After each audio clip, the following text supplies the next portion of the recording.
أهلا بكم من جديد. بعد مسيرة حافلة بالألقاب والبطولات، أكد المدافع الدولي البرتغالي بيبي رحيله عن ريال مدريد بعد 10 مواسم قضاها في صفوفه.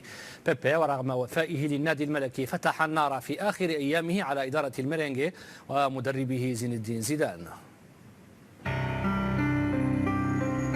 في غمرة الأفراح بالتتويج بلقبي الليغا ودوري أبطال أوروبا، ها هو المدافع البرتغالي بيبي يعلن رحيله عن الميرينغي بعد 10 مواسم قضاها في الدفاع عن ألوان البيت الأبيض الملكي.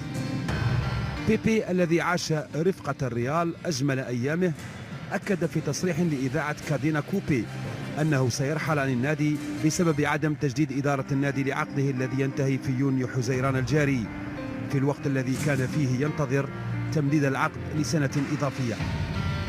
نهاية قصة بيبي والملكي لم تكن فقط نتيجة عدم التفاهم على تمديد عقده، ولكن أيضا لأسباب فنية بعد فتور العلاقة بين المدافع البرتغالي مدرب زين الدين زيدان، حيث تساءل بيبي عن غيابه المفاجئ عن التشكيلة في الفترة الأخيرة.